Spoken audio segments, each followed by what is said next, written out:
स्वागत है मित्र आप सबका। जैसा कि कहानी में हमने देखा था, एक गांव का आदमी मुचैन के घर के बाहर मुचैन का जासूसी करते हुए वो मुचैन और छोटा दानव भेड़िए को एक साथ देख लेता है और उसे लगता है कि मुचैन छोटा दानव भेड़िए के साथ मिला हुआ है। और इस बात को और जानने के लिए वो यॉन और मुचैन का पीछा करते हुए बर्फीला पहाड़ी में भेड़िया गाँव तक आ जाता है और छोटा दानव भेड़िया उस गाँव के आदमी को देख लेता है। और जब छोटे दानव भेड़िए को लगने लगता है कि वो मुचैन से हार रहा है, तब वो उस गांव के आदमी को जाकर पकड़ लेता है और उसका गला दबाते हुए मुचैन को धमकाते हुए कहता है कि मुचैन अपना हार मान ले, वरना वो इस गांव के आदमी को मार देगा। और यहाँ पर मुचैन चौंक कर सोच में पड़ जाता है कि उसे क्या करना चाहिए। अब कहानी में आगे छोटा दानव भेड़िया उस गांव के आदमी का गला को दबोचते हुए मुचैन से कहता है कि उप्स, मैं तो भूल ही गया कि मुचैन तुम भी तो इस गांव के आदमी से नफरत करते होगे, क्योंकि गांव का आदमी तो पहले चाहता ही था कि तुम मर जाओ। तब ये गांव का आदमी मुचैन के सामने अपना हाथ जोड़ के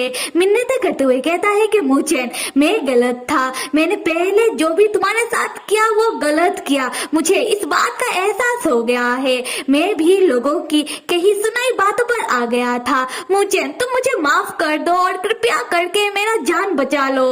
मुचैन तब यॉन की ओर देखकर अपने मन में कहता है कि मास्टर अभी मुझे क्या करना चाहिए। तब हम छोटे दानव भेड़िए को देखते हैं, वो उस गांव के आदमी को उठाकर जमीन में पटक देता है और उससे कहने लगता है कि तुम कितना शोर करते हो, एक काम करता हूँ कि मैं तुम्हें अभी के अभी मार ही देता हूँ।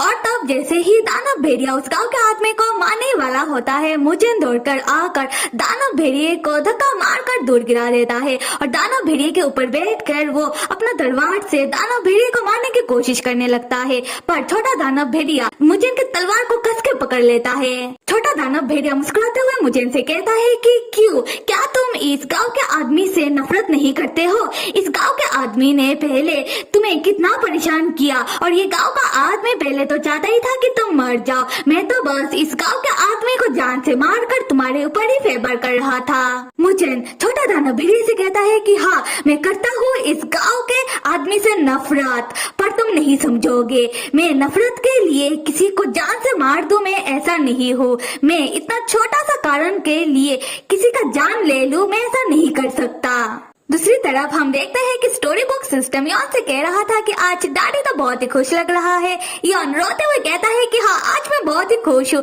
क्योंकि मैं छोटे से हीरो को पाल पोस कर बहुत ही अच्छे से बड़ा कर रहा हूँ। देखा कितना अच्छी अच्छी बातें कह रहा है। खैर हम छोटा दानव भेड़िए को देखते हैं, जो उठते हुए मुचैन को दूर फेंकते हुए कहता है कि मैं एक दानव भेड़िया हूँ, एक वेयरवुल्फ जो कभी भी इंसान और कभी भी दानव में बदल सकता है। और पता है मुझे ऐसा किसने बनाया है? मुझे ऐसा खुद भगवान ने बनाया है, इसीलिए मैं जो चाहूँ मैं वो कर सकता हूँ। मुचैन तब अपना तलवार दानव भेड़िए को दिखाते हुए कहता है कि अगर ऐसा है तो भगवान ने मुझे बनाया है तुम्हें रोकने के लिए, तो फिर मैं तुम जैसे दानव को रोकूंगा और मासूम इंसानों को तुम जैसे दानवों से बचाऊंगा। उसके बाद छोटा दानव भेड़िया मुचैन के ऊपर हमला करने के लिए वो मुचैन की ओर दौड़कर आने लगता है, ये कहते हुए कि मुझे तुम्हारा लेक्चर सुनने में बिल्कुल इंटरेस्ट नहीं है। तब हम मुचैन को देखते हैं, जो यॉन की कही हुई बातों को याद करते हुए कहता है कि असली ताकत वो होता है जब तुम लोगों की अच्छाइयों को समझकर उन्हें रिस्पेक्ट करोगे, ना कि लोगों की बुराइयों को याद रखकर उनसे नफरत करते रहोगे। इससे ही मन को शक्ति मिलती है और मेरे पास जितना भी पावर है मैं उनसे इंसानों को प्रोटेक्ट करूंगा, ना कि राक्षसों की तरह उन्हें डराऊंगा धमकाऊंगा। उसके बाद मुचैन यॉन का वही डाली वाला मार्शल आर्ट ट्रिक यूज करते हुए अपने मन में कहता है कि मास्टर, मैंने आपको चुना है, तो चाहे समय जैसा भी हो, अगर आपको प्रोटेक्ट करने की बारी आए तो मैं आपको प्रोटेक्ट करके रहूंगा। फिर मुचैन अपना तलवार दानव भेड़िए के आर पार डाल देता है, जिससे दानव भेड़िया बहुत ही बुरी तरीके से जख्मी हो जाता है और मुचैन दानव भेड़िए को धकेलते हुए वो पहाड़ी के कोने में लेकर आता है। तब हम यॉन को देखते हैं, जो दूर खड़ा होकर मुचैन और दानव भेड़िए को लड़ाई करते हुए देख रहा था और वो खून बहता हुआ देख लेता है। यॉन तब चिंता में पड़ जाता है कि ये किसका खून बह रहा है। उसी वक्त मुचैन यॉन की ओर देखकर एक बड़ा सा स्माइल करता है और यॉन के तब जान में जान आता है कि भाई मुचैन तो ठीक ठाक है। और यॉन भी तब मुचैन की ओर देखकर स्माइल करते हुए कहता है कि मेरे बेवकूफ स्टूडेंट, छोटा दानव भेड़िया यॉन और मुजेन को स्माइल करता हुआ देखकर पता नहीं क्यों उसे बहुत ही जेलेसी होता है। छोटा दानव भेड़िया यॉन को चिल्लाते हुए कहता है कि मैं तुमसे बहुत ही नफरत करता हूँ। उसके बाद वो मुजेन का हाथ पकड़ लेता है और मुजेन को खींचकर अपने साथ लेकर पहाड़ी से कूद जाता है। ये देखकर यॉन चौंक जाता है और मुजेन का नाम जोर से लेते हुए वो दौड़कर पहाड़ी के कोने में आने लगता है। उसके बाद वो रुककर उस गांव के आदमी से कहने लगता है कि अगर तुम्हारे अंदर थोड़ा सा भी शर्म या फिर अच्छाई बचा है तो तुम्हें पता है कि तुम्हें अभी क्या करना चाहिए।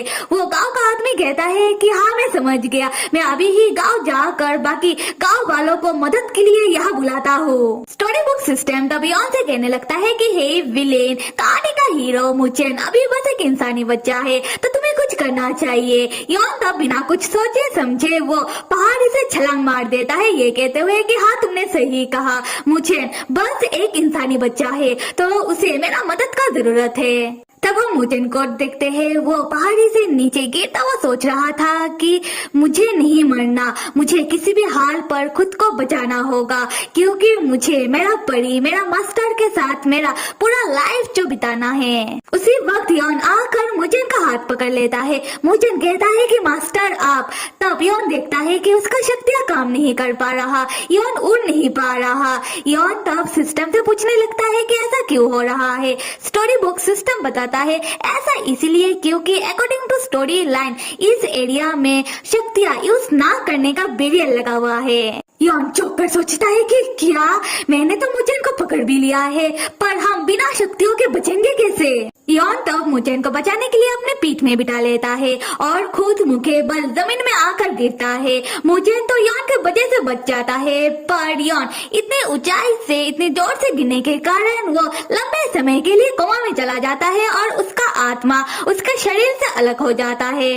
मुजेन तब जोर जोर से यॉन को पुकारते हुए कि मास्टर आपको क्या हुआ, वो यॉन को जगाने की कोशिश करने लगता है। तब हम यॉन का आत्मा को देखते हैं जो मुजेन के पास बैठकर बहुत ही अजीब तरीके से कहने लगता है कि इतना शोर क्यों कर रहे हो, तुम चिल्लाना बंद करो, अच्छा नहीं लग रहा। मेरे यॉन वाले बॉडी में बहुत ज्यादा चोटें आया है इसीलिए मुझे लगता है कि मैं बहुत दिनों तक उड़ नहीं पाऊंगा। मुजेन तब यॉन को कोई जवाब ना देता हुआ देखकर वो जोर जोर से रोना शुरू कर देता है। यॉन का आत्मा मुजेन को शांत करने के लिए वो अपना हाथ मुजेन के सर में रखता है। तब यॉन पाता है कि वो तो मुजेन को छू नहीं पा रहा। ये देखकर यॉन चौंक जाता है और अभी यॉन खुद ही चिल्लाने लगता है कि ये क्या हो रहा है और मुजेन से कहने लगता है कि मुजेन तुम पहले रोना बंद करो, ऐसे क्यों रो रहे हो कि जैसे कोई मर गया है, देखो तुम तो ठीक हो ना, तो चुप रहो। उसके बाद यॉन खुद को शांत करवाते हुए वो स्टोरी बुक सिस्टम को एक्टिव करने लग जाता है और कहने लगता है कि यहाँ आई गए है तो यहाँ से बाहर निकलने का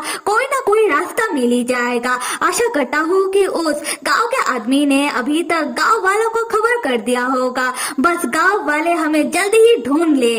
तब स्टोरी बुक सिस्टम एक्टिव होकर यॉन से कहने लगता है कि हे विलेन, जैसा कि मैंने तुमको पहले भी कहा है कि इस एरिया में एक बैरियर लगा हुआ है, इसीलिए कुछ लिमिटेड शक्तियाँ इस एरिया के अंदर काम नहीं कर सकता। और तुम्हारे शरीर की बात करें तो इतना ऊंचाई से गिरने के कारण तुम्हारे शरीर में बहुत ज्यादा चोटें लगा है, इसीलिए तुम्हारे शरीर को ठीक होने में एटलीस्ट 10 साल तो लग ही जाएंगे। यह सुनकर यॉन शॉकिंग रिएक्शन देते हुए कहता है कि क्या 10 साल, इससे अच्छा होता तो यॉन को मार ही देते, तुम किसी काम के नहीं, पहले जाकर काम सीखो।